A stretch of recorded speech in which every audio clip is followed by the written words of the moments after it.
नमस्ते बच्चों, मैं आपकी हिंदी शिक्षिका अनीता आज फिर इस वीडियो के माध्यम से एक बार उपस्थित हूँ आपकी पाठ्य पुस्तक हिंदी की एक नई कहानी के साथ, जिस कहानी का शीर्षक है गुड़िया की शादी।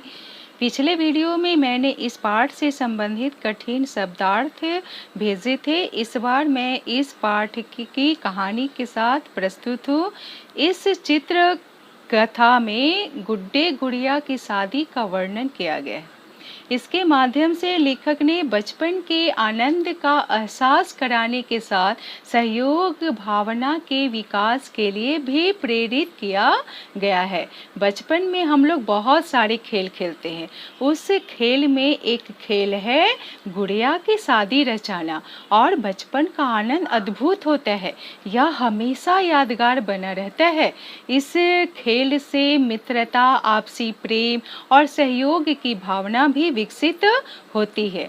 एक बार आप जानते होंगे बच्चों कि गुड़िया से संबंधित एक संग्रहालय भी है, जहां 85 देशों की अनेक तरह की गुड़ियों का संग्रह है। इस संग्रहालय का नाम है शंकर अंतरराष्ट्रीय गुड़िया संग्रहालय, जो कि नई दिल्ली में स्थित है। तो इस खेल की शुरुआत अब इस कहानी के माध्यम से हम लोग शुरू करेंगे, जो इस प्रकार है। चलिए बच्चों, तो कहानी की ओर चलते हैं। गुड़िया की शादी। इस कहानी की शुरुआत है रिद्धिमा की गुड़िया की आज शादी है। रिद्धिमा के पास क्या है? गुड़िया। आज उसकी शादी है। जानते हो किससे? नहीं पता? अरे सन्नी के गुड्डे से। किससे है? सन्नी के गुड्डे से। सन्नी के पास एक है गुड्डा और रिद्धिमा के पास क्या है? गुड़िया। आज रिद्धिमा की गुड़िया के सन्नी के गुड्डे से शादी है। बड़े जोर शोर से तैयारियां चल रही है। शादी में बहुत सारे काम होते हैं ना, बहुत सारी तैयारी करनी पड़ती है। तो यहाँ रिद्धिमा की गुड़िया के लिए भी बहुत सारी तैयारी चल रही है। उसकी माँ उसके लिए लहंगा चुनरी तैयार कर रही है। तो रिद्धिमा अपनी माँ से पूछती है, माँ गुड़िया की लहंगा चुनरी तैयार हो गई? शाम ठीक 7 बजे बारात आएगी, जल्दी कर दीजिए। माँ बोलती है, हाँ बेटी तैयार हो जाएगी, तुम चिंता मत करो। उसी समय रिद्धिमा के पिता जयमाला लेकर आते हैं। वो रिद्धिमा से बोलते हैं, रिद्धिमा मैं जयमाला ले आया हूँ, लो इन्हें संभाल कर रखो। तो फिर रिद्धिमा उन जयमाला को संभाल कर रख देती है। उसी समय वहाँ हलवाई भी आ जाता है। हलवाई यानी जो क्या करता है? मिठाई बनाता है और बेचता है। हम लोग जब भी कोई शादी ब्याह में जाते हैं तो मिठाइयाँ तो खाते ही है ना। वो मिठाई कौन बनाता है? हलवाई। तो शादी की तैयारी हो रही है, इसमें हलवाई आया है और आंगन में खाना बनाने की तैयारियां चल रही है। हलवाई पूछता है रिद्धिमा से, रिद्धिमा खाने में क्या क्या बनेगा? आज छोले, पूरी, पुलाव, आलू की कचौड़ी, पकौड़ी और खीर बनेगी। इस तरह से हलवाई को सलाह देते हुए रिद्धिमा अपने कामों में व्यस्त हो जाती है। सन्नी के घर में भी बहुत तैयारी चल रही है। उसके सारे दोस्त वहाँ एकत्र हो गए हैं। यहाँ पर सन्नी बोलता है, अरे 4 बज गए, बारात ले जाने का समय हो रहा है। रितु, मयंक, राहुल, गीता, मानसी जल्दी जल्दी तैयार हो जाओ। सारे दोस्तों को तैयार होने की बात बोलकर सन्नी भी तैयार होने चला जाता है। अब दूल्हे को सजाने की तैयारी चल रही है।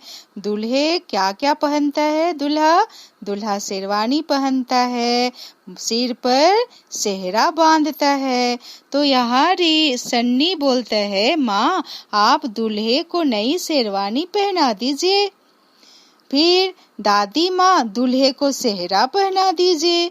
अरे सब जल्दी करो, ऐसा बोलते हुए सन्नी सभी को आवाज लगाते हुए शादी की तैयारी के लिए सबको बोलता है।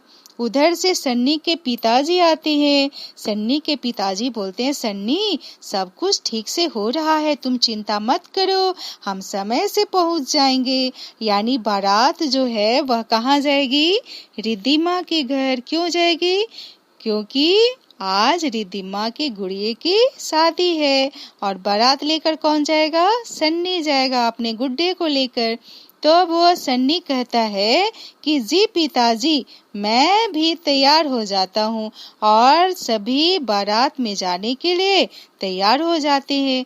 रितु, मयंक, मानसी और सभी मित्र उसके तैयार होकर आ गए। मयंक तुम ढोल बजाओ, दिनेश तुम बाजा बजाओ, और मानसी तुम दूल्हे के साथ रहना। चलो राजीव, अब बारात लेकर चलते हैं। फिर सभी नाचते गाते कहाँ चलते हैं? बारात में शामिल होकर रिद्धिमा के घर चलते हैं। गाते बजाते नाचते गाते बारात रिद्धिमा के घर पहुंच गई। रिद्धिमा बारातियों का स्वागत करती है और क्या कहती है? आप सभी का स्वागत है। अरे वाह, गुड्डे राजा तो बहुत सुंदर लग रहे हैं। हाँ वह तो है, जरा हमें भी तो दुल्हन से मिलवाओ। जयमाला का समय हो गया। गुड़िया हाथ में माला लिए गुड्डे की ओर बढ़ रही है। गुड्डा भी माला लिए हुए है, सबके हाथ में फूल है। जयमाला जब होता है तो उसके बाद लोग आशीर्वाद देते हैं। आशीर्वाद के रूप में फूल उन पर बरसाते हैं। फिर रिद्धिमा बोलती है, गुड़िया रानी गुड्डे राजा को जयमाला पहनाओ। अब दोनों गुड़िया और गुड्डा एक दूसरे को जयमाला पहनाते हैं। फिर सारे बाराती वहाँ तालियां बजाते हैं और नाचते गाते हैं। उसके बाद फिर शादी विवाह की जो और अगले रस्में हैं वो शुरू होने लगती है। अब समय आता है फेरों का रस्म। फेरों जिसमें दूल्हा दुल्हन अग्नि के 7 फेरे लेते हैं। तो अब वो समय आ गया। कौन सा समय? फेरों का समय। फेरों का समय हो गया। पंडित जी मंत्र पढ़ रहे हैं। गुड़िया और गुड्डा मंडप में बैठे हैं, अग्नि जल रही है और सभी लोग खुशी खुशी शादी देख रहे हैं। और उसके बाद चलो भाई, शादी तो हो गई, अब सब मिलकर भोजन करते हैं। बारातियों को सबसे ज्यादा आनंद किसमें आता है? नाचने गाने में और भोजन करने में। बाराती खुश हो जाते, हाँ हाँ सचमुच, चलो चलो बहुत भूख लग रही है। सब मिलकर खाना खाते हैं, सब बैठ जाते हैं और भोजन करते हैं। फिर अब भोजन हो गया, शादी भी हो गई। अब आ गई विदाई का समय।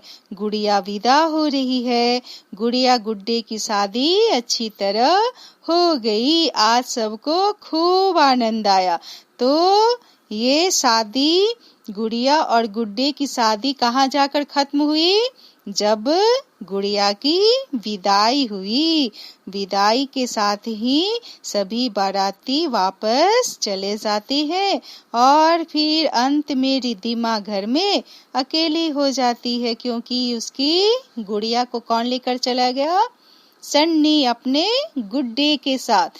तो ये था गुड़िया की शादी और ये सुंदर सी कहानी। बच्चों, आप लोग को कैसी लगी कहानी? हमें जरूर बताइएगा। चलिए, धन्यवाद।